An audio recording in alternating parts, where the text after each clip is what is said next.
দিদিভাই আজকে মোরলা মাছ রান্না করবে, একদম গঙ্গার টাটকা মোরলা। তো সবার প্রথমে মোরলা মাছটাকে আগে এই যে ধুয়ে পরিষ্কার করে নিয়েছি ভালো করে। এই দেখো টাটকা মোরলা মাছ। এই ধরনের মোরলা মাছ রান্না করতেও সেই লাগে আর খেতেও কিন্তু দারুণ। তো ধুয়ে পরিষ্কার করে নিয়েছি, লবণ হলুদ মাখিয়ে নেব। আর মোরলা মাছটাকে দুটো পটল দেবো আর একটা আলু দিয়ে জিরি জিরি করে কেটে সুন্দর করে একটা রেসিপি তৈরি করব। এর জন্য কিন্তু ভিডিওটা দেখতে হবে যে কিভাবে দিদিভাই রান্না করে। তো লবণ হলুদটা দিয়ে মাছটাকে আগে ভেজে নেব। এদিকে দেখো কড়াইটা আমি বসিয়ে দিয়েছি। তো কড়াইতে কিছু পরিমাণে এবার তেলটা দিয়ে দেবো আমি। কড়াইটা যেহেতু গরম হয়ে গেছে ওর জন্য কড়াইতে এবার তেল দিয়ে দেবো পরিমাণ মতো। তেলটা গরম হলে সবার প্রথমে মাছটা ভেজে নেব। এদিকে এই যে লবণ হলুদ মাখিয়ে নিলাম মাছটায়। এবারে আমি মাছটাকে ভেজে নেব। এদিকে মাছ ভাজা হতে হতে আমি একটা পটল আর একটা আলু জিরি জিরি করে কেটে নিই, দেখতে থাকো। তো এই যে লবণ হলুদ মাখিয়ে নিয়েছি। এবারে আমি মাছটা অল্প অল্প করে ভালো করে ছাকা তেলে ভেজে নেব। তো এদিকে মাছটা আমার ভাজা হোক, চলো একটা পেঁয়াজ, লঙ্কা, কাঁচা লঙ্কা, আলু আর পটল ভালো করে ঝিরি ঝিরি করে কেটে নিই, দেখতে থাকো। তো দেখো এদিকে আমার মাছ ভাজাও কমপ্লিট। আর এই যে এটা লাস্ট, এই মাছটা ভাজা হলে আমার মাছ ভাজা হয়ে যাবে। আর চুনো মাছ আমি আবার একটু তেলটা বেশি করে দেই, আর ভালো করে ছাকা তেলে না ভাজলে মাছটা তোমাদের দাদা ভাই খেতে পারে না। ওর জন্য আমি চুনো মাছটা ভালো করে লাল করে ছাকা তেলে একদম মাছটা ভেজে নিই। মাছটা দেখো একটার সাথে একটা গায়ের সাথে লাগেনি, কিন্তু ছাকা তেলটা একটু বেশি করে দিলে মাছটা ঠিক এইভাবে একটার সঙ্গে একটা লাগবে না, আর ভাজাটাও কিন্তু সেই হয়।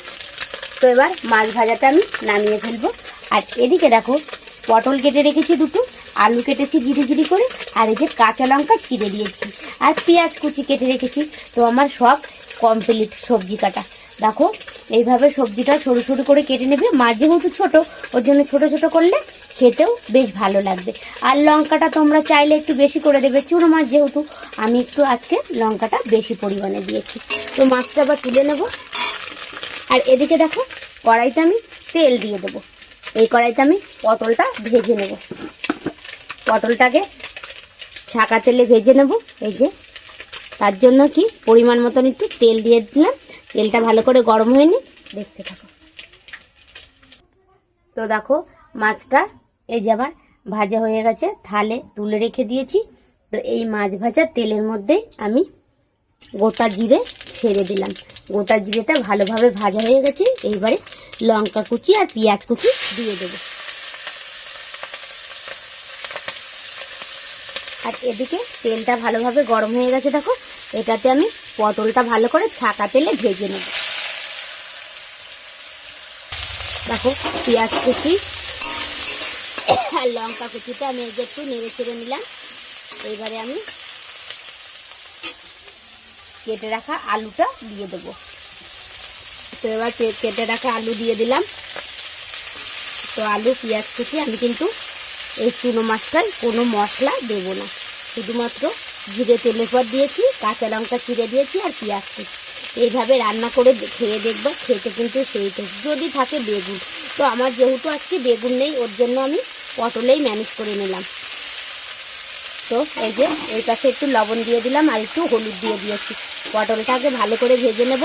পটলটা এইভাবে ভালো করে লাল করে ভেজে নিলে কি তাহলে মজাও ভালো আর খেতেও সেই টেস্টি। তোমরা চাইলে আলু আর পটল একসঙ্গে দিতে পারো, কিন্তু ওই যে আমি আমার মতন রান্না করি, আমি আগে পটলটাকে ভালো করে ছাকা তেলে ভেজে নিই। তো এবারে এখানে আলুটা আমি ভেজে নেব। কিছু পরিমাণে একটু লবণ দিয়ে দেবো। লবণ দিয়ে দিলাম পরিমাণ মতো, আর একটু হলুদ দিয়ে দেবো।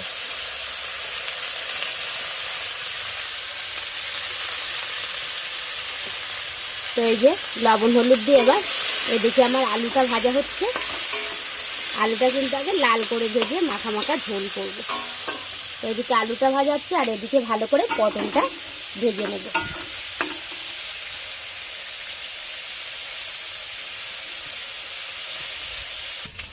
তো দেখো আমার পটলগুলো ভাজা হয়ে গেছে মাছের মধ্যে। পটলগুলো তুলে রেখেছি, কেননা যেহেতু পটলটা ভালো করে ভেজে নিয়েছি ওর জন্য একটু পরে দেবো। তো এদিকে দেখো আলুটাও কিন্তু এই যে আমার লাল করে ভাজা হয়ে গেছে। এইবার আমি পরিমাণ মতো জল দিয়ে দেবো, উষ্ণ উষ্ণ গরম জল দিয়ে দিলাম। এই যে অল্প জল দিলাম, কেননা আলুটা সিদ্ধ হওয়ার জন্য একদম মাখা মাখা করবো, চুনো মাছ যেহেতু। তো জলটা দিয়ে এবার আমি ঢাকা দিয়ে দেব আলুটা গলার জন্য। তো দেখো আলুটা কিন্তু সুন্দরভাবে আমার গলে গেছে। এই যে ঝোলটাও ভালো করে ফুটে উঠেছে, এই যে আলুটা গলে গেছে, ঝোলটাও এবার ফুটে উঠেছে। এইবারে আমি এই যে ভেজে রাখা মাছ আর পটল এবার আমি দিয়ে দেবো। ভেজে রাখা মাছ আর পটল দেওয়া মানে একটু ভালো করে নেড়ে চেড়ে, এই যে একটু ভালো করে নেড়ে চেড়ে আমার তো রেসিপিটা তাহলে তৈরি, একদম পুরো কমপ্লিট। আর এইভাবে রান্না করলে খাওয়াটাও বেশ জমে যাবে। তো দেখো একদম মাখা মাখা হয়েছে, একদম গা মাখা ঝোল করতে হবে এই মাছের, আর খেতে তো দারুণ হবে। দেখতে যেহেতু এত সুন্দর, খেতেও কিন্তু সেই টেস্টি হবে।